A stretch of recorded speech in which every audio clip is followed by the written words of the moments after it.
Você fez o Enem 2022, pegou o seu espelho da redação? Se fez isso, agora é um ótimo momento para a gente aprender com alguns erros e saber o que fazer na hora de escrever um bom texto. Eu sou o professor David Gonçalves, aqui do ProEnem, e hoje a gente selecionou uma redação aqui toda especial para fazermos a correção conjuntamente. Eu daqui, você daí. À medida que eu for lendo essa redação, a gente vai corrigindo, comentando alguns pontos, refletindo sobre aquilo que não deveria acontecer. E claro, no final a gente estipula aqui uma redação e te digo quanto mais ou menos ela tirou, tá? Não vou dizer no começo, senão vou queimar a largada e vou acabar dando spoiler aí, vou contaminar um pouco a sua percepção sobre esse texto, beleza? Vamos de step by step aqui, parágrafo a parágrafo, fazendo comentários que possam nos ajudar no futuro da nossa redação, ok? Vamos lá. O filme 12 anos de escravidão conta a história de Solomon Northup, um escravo liberto que é sequestrado e forçado a trabalhar em uma fazenda no interior. Daí a gente já começa a fazer alguns comentários. Percebo que a letra da aluna é um pouco maior do que aquilo que a gente costuma recomendar. E quando a gente olha para o fundo dessa redação, lá no final, a partir da linha 22, a gente vê que ela deixou um espaço aí considerável a ser escrito. Então, não é recomendável que isso aconteça. É claro, ninguém é obrigado a escrever 30 linhas na redação para obter uma boa nota. Mas deixar 8 linhas sobrando com uma letra assim, né, num tamanho um pouquinho grande, vai ser complicado. Gente, com 8 linhas a gente consegue fazer um novo parágrafo. Então a ideia é aproveitar o máximo de linha. Nesse comecinho de texto eu já percebo alguns erros. Reparem, o filme 12 anos de escravidão conta a história de pipipi, popopô.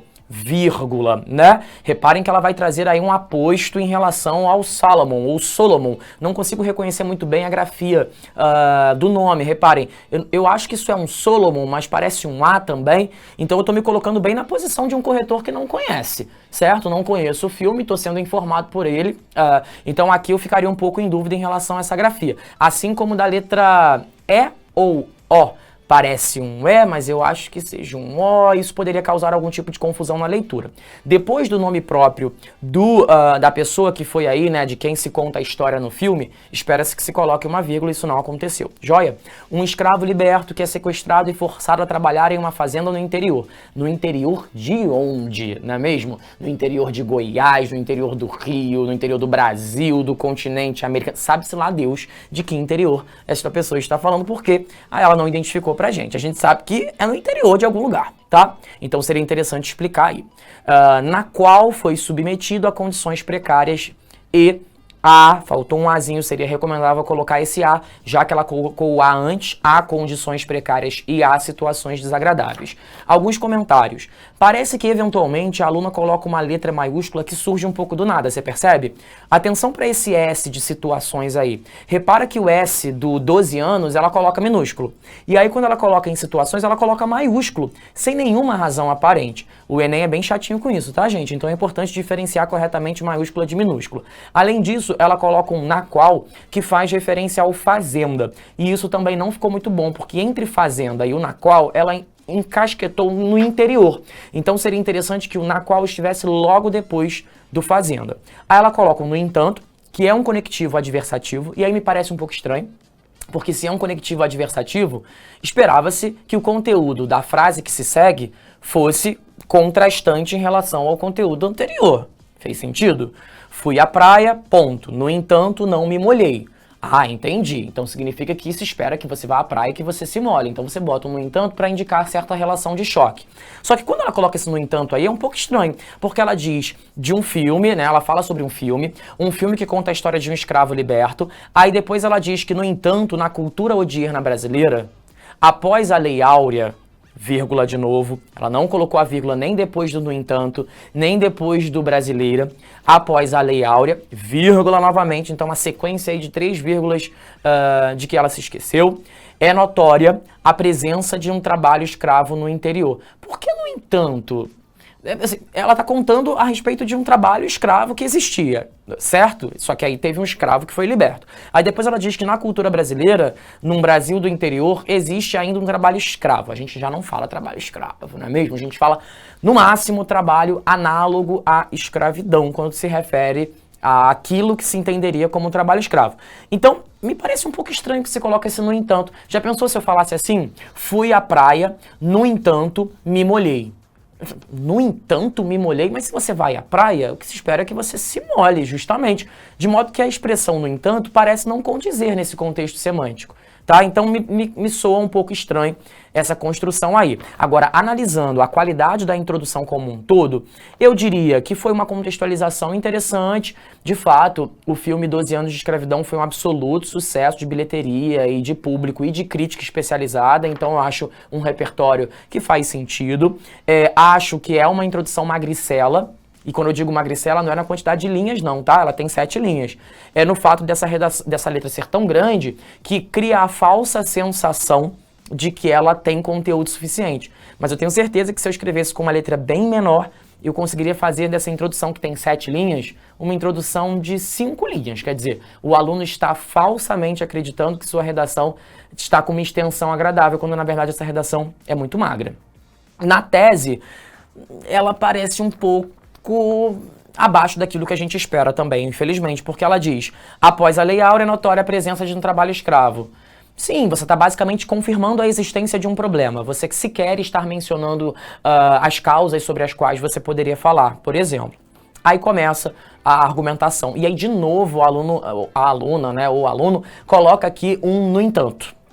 De novo, não entendo esse motivo. Me parece que a aluna está usando o no entanto como uma bengala da escrita. Quando ela não sabe exatamente o que colocar, coloca um no entanto como uma forma de engatilhar aquilo que ela quer dizer. No entanto, após abolir a escravidão, vírgula, os povos tradicionais se espalharam pelo mundo. De fato, esse, no entanto, não faz qualquer sentido aqui, tá? Antes eu tinha a impressão, agora eu tenho a certeza. Lendo o que ela escreveu, a gente percebe que não faz sentido. Aí vem novamente os desacertos nas grafias das letras maiúsculas. A gente tem indígenas com letra maiúscula, a gente tem quilombolas com letra maiúsculas, a gente tem ribeirinhos com letra maiúsculas. Nenhum desses termos, né, carecem da letra maiúscula. Ela diz que os povos tradicionais se espalharam pelo mundo, isso é verdade, uma espécie de diáspora aí, em que esses povos tradicionais foram diluídos, em grande parte em função da invasão de outros povos que fizeram, o que fez com que esses outros povos tradicionais precisassem encontrar formas alternativas de existência. Então a gente tem aqui, os povos tradicionais se espalharam pelo mundo, indígenas, quilombolas, ribeirinhos e vários outros povos que não foram incluídos na legislação por não serem reconhecidos. Então eu identifico aqui 2 problemas, para além desses que eu já comentei. A gente tem somente um período. Isso não é nada legal. Começar um parágrafo com um período e ir direto com esse período até o final, reparem, não tem nenhum ponto. Você vê? Da linha 8 à linha 12, o aluno vai direto, ó, não tem nenhuma pontuação. Tem vírgula, é verdade, mas não tem um ponto continuativo ali. Espera-se que o aluno faça pelo menos 3 períodos, e eu digo no mínimo. No máximo eu não sei, depende do tamanho da sua letra. Você pode conseguir fazer até 7 períodos de repente, se sua letra for bem pequena, tá? Então esse é um primeiro ponto que me chama a atenção. Em relação à argumentação, acho muito superficial. A aluna não explica pra gente por que eles não foram exatamente incluídos na legislação, né? Diz que não foram reconhecidos, mas não foram reconhecidos em função de quê?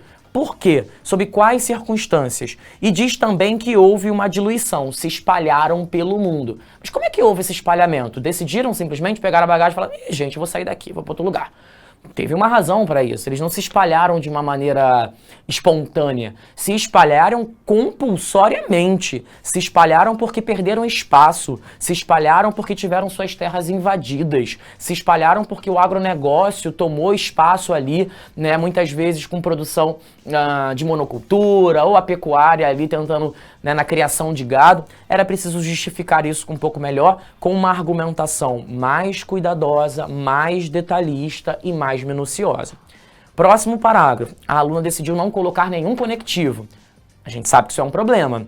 Precisamos ligar os parágrafos apresentados por elementos coesivos. E esses elementos coesivos se manifestam na redação do Enem a partir de conectivos. Reparem que ela começa com um artigo e vai embora. A valorização das comunidades está passando por vários desafios. E isso se dá pela negligência governamental. Crise climática, desmatamento, são fatores que ameaçam os territórios indígenas, visando destruir sua cultura. A aluna não demonstra preocupação em criar uma relação semântica entre o D2 e o D1, de modo que eles parecem independentes. Parece que não há nenhum tipo de relação ou vínculo entre o que se escreveu antes e o que está se escrevendo agora. Parece que são duas coisas independentes e isso prova que a aluna domina pouco os recursos coesivos necessários. Para além dessa independência que causa um efeito nocivo ao texto, a gente tem erros flagrantes de norma culta. A gente tem, de novo, a confusão com a letra maiúscula, negligência está com letra maiúscula, não devia. A gente tem governamental com letra maiúscula, não devia. Crise climática com letra maiúscula, desmatamento com letra maiúscula. A gente tem problemas de acento, climática está sem acento, o dá está sem acento, indígenas está sem acento. A gente tem problema de paralelismo aqui. Ela diz, pela negligência governamental, faltou o pela crise climática, depois faltou o pelo desmatamento. Então, se ela foi alternando o gênero e o número, e nesse caso tem uma alternância de gênero, já que crise é feminino e desmatamento é masculino, e ela passou batida ali sem colocar esses termos para poder ficar paralelo. O mesmo erro que cometeu no D1 se repete aqui. Um período ali desembestado, a aluna não parou para pontuar. Quando você não pontua, você demonstra a sua incapacidade de criar relações sintáticas mais complexas. Então a subordinação e a coordenação, vão para o espaço, porque você demonstra que não domina mecanismos mais complexos de língua. Você começa uma oração, começa esse período, ele vai até o final sem nenhum tipo de construção. Tudo isso é demonstração de que a aluna ou o aluno, estou identificando o gênero aqui nem nome porque não vem ao caso, de repente está demonstrando ali uma necessidade de aprimoramento da escrita mesmo como um todo, né? E aí vem a conclusão que é muito curta, aliás, essa redação como um todo, como eu já disse, é muito curta, principalmente se você quer os cursos com um alto nível de competitividade. Eu sempre chamo a atenção dos meus alunos para isso. O vestibular é uma competição. Enquanto você está entregando uma redação com 21 linhas, tem um cara do lado escrevendo 30 linhas deste tamanho, assim, tentando escrever tudo o que pode. Então pense nisso quando você achar que, tá bom, sabe, 21, vai dar certo. Cara, tem aí 8 linhas, vamos lá, vamos escrever mais. Olha o tamanhozinho dessa conclusão. A gente não costuma ler conclusões aqui no ProEnem com esse tamanho. Normalmente são conclusões bem mais substanciais, né? Elas estão ali hipertrofiadas, como a gente costuma dizer. Tem que botar aí um whey protein nessa conclusão para ela dar uma musculatura maior, tá? Ela tá muito esmirradinha. Aí a aluna começa, ou o aluno, sem conectivo, de novo, não é? Deve-se ter uma atenção governamental reforçada na floresta amazônica. O aluno sequer comentou sobre floresta amazônica ao longo do texto, pintou uma floresta amazônica aí. E nas diversas comunidades indígenas, de novo, não colocou o acento. Se você não coloca acento em indígenas, fica indígenas, certo? Depois, evitar o desmatamento. Olha o E maiúsculo. Depois desmatamento com D maiúsculo. Depois o F do fazer palestras com F maiúsculo e conscientização. Quem teve aula de proposta de intervenção, quem já tem uma noção de propostas de intervenção, embora eu não tenha dado a aula de propostas de intervenção aqui no ProEnem 2023, sabe que essa proposta está defasada. Ela não apresenta os 5 elementos válidos, que o Enem chama aí de itens válidos, para a garantia dos seus 200 pontos, o que é uma pena, porque a gente já percebe que na competência 5, infelizmente, o aluno não vai conseguir obter a nota máxima. Vamos para as notas? Eu fiz assim, Na competência 1, que é a norma culta, eu dei 120 pontos em função da quantidade de deslizes que são apresentados. Não só os deslizes, a aluna também apresenta problemas sintáticos. No momento em que ela constrói um período com 5 linhas e não cria relações de subordinação e coordenação, prova uma necessidade de amadurecimento sintático ali. Então eu acho que o conjunto da obra nos encaminha para uma nota 120. Acho 160 otimista demais e acho 80 pessimista demais. Então acho que 120 está bem no intervalo daquilo que o Enem avaliaria. Com relação à competência 2, a gente olha não só para o fato da aluna ter atendido ao tema, e isso ela conseguiu fazer, ela atendeu o tema, né, conseguiu provar que não está tangenciando, fez uma estrutura dissertativa, Introdução tá com cara de introdução, desenvolvimento tá com cara de desenvolvimento, conclusão tá com cara de conclusão. Ela acaba pecando no repertório sociocultural, o que parece uma incoerência, porque agora há pouco eu falava sobre o quanto o filme 12 anos de escravidão servia.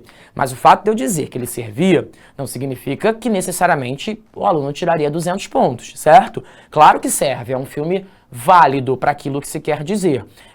Mas, ao mesmo tempo, parece um pouco que ela começa a falar de escravidão, aí depois fala de trabalho escravo no interior, para depois chegar para os indígenas. Essa ponte parece estranha de fazer, né? Talvez ela pudesse aproveitar o que acontece em 12 anos de escravidão para falar sobre subjugação, sobre relações exploratórias, pegar esse fio condutor ali, né? Porque quando a gente está falando dos que foram escravizados, por que não pegar os quilombolas como um fio condutor? Afinal de contas, os quilombolas foram pessoas ali com uma força de resistência muito grande, fugidas da senzala, da Casa Grande, que encontraram nesses quilombos a sua força de empoderamento, a sua força de resistência e de autoconsciência. Então, acho que seria interessante ter feito essa conexão, né? Esse fio condutor teria sido muito valioso no caso dessa redação, e isso não aconteceu. Eu não considero a utilização desse filme como uma utilização produtiva. O aluno perdeu algumas oportunidades. Então, por conta disso, eu dou 160 pontos. Na competência 3, é uma argumentação bem rasteira. Não é uma argumentação detalhista, não é uma argumentação que se preocupa com a finesse da explicação, né? Com aquilo que faz com que, de fato, eu perceba que você tem propriedade sobre o que você está falando, né? Pelo contrário, me parece que o aluno, ele sobrevoa a questão de uma forma pouco cuidadosa, pouco preocupada em demonstrar uma profundidade naquilo que diz, além, né, do fato de que a gente percebe aqui claramente que a gente nem consegue reconhecer uma estrutura de tópico e explicação. Não tem isso. Um tópico frasal, uma explicação que se segue. Não, essa estrutura sequer existe e isso prejudica uma noção de projeto de texto. Dei 120, então, na competência 3. Na competência 4, eu dei 80 pontos. Talvez eu tenha sido um pouco perverso, mas eu vejo alguns problemas de coesão, né? A ausência de elementos coesivos mesmo entre os parágrafos, a utilização equivocada do no entanto marcado. Eu praticamente não encontro elementos coesivos nessa redação aqui, então acho que o intervalo entre 80 e 120 está dentro do que se espera, e na conclusão, forçando uma barrinha, eu dei 80 pontos. Tá? Me esforcei ali para entender que a atenção governamental seria governo, como uma ação, e como é que ele diz? Fazer palestras de conscientização, evitar o desmatamento como possíveis ações. E aí eu consigo somar 40 com 40 e faço 80. Resultado desta brincadeira, 560. Quanto que foi a avaliação oficial aqui dessa redação? 620. Ué, David, discrepou. É verdade, discrepou, mas é uma discrepância totalmente admissível, sim? A discrepância admissível no Enem é de 80 pontos. Se eu dei 560 e os corretores deram 620, está dentro da regra do jogo. Eu fui um pouquinho mais criterioso e a nota final foi um pouquinho menos, né? Mas está dentro do jogo, está dentro do possível. Estranho seria se eu desse 800 pontos ou 900 pontos, aí algo errado não estaria certo, que não foi o caso, tá? Bom, acho que a gente conseguiu avaliar algumas coisas bem importantes, a gente percebeu erros que a gente não deve cometer. Ainda assim, eu torço pela aluna, espero que ela consiga, que ela tenha mandado bem na prova e que consiga alcançar aí o seu sonho e passar para a universidade. É claro que com uma nota 560 ou 620, fica um pouco mais difícil, né? Imagino que a aluna quisesse uma nota maior do que essa, mas nem tudo está perdido quando se vai bem ali nas questões objetivas, dependendo de como a coisa acontecer. Pode ser que ela consiga, ou ele consiga, tá bom? Bom, vou ficando por aqui, espero que a gente tenha outras oportunidades para falar mais sobre redação. Vou falar o de sempre que você se esquece. Comenta aqui, diz o que você achou, se achou bom, se não achou bom, se achou legal. O que você sugere para novos vídeos, por que não? A gente está sempre olhando os seus comentários. Dá aquele joinha para, né, dar um jabazinho aqui pro amigo. Manda pro seu amigo lá para ele conhecer o ProEnem também. Quem sabe sua redação aqui no próximo vídeo não é justamente a escolhida pra gente conversar sobre ela, tá? Um beijo no seu coração, até a próxima, foi bom estar com vocês e brincar com vocês. A gente se encontra em sala de aula como sempre. Tchau, tchau.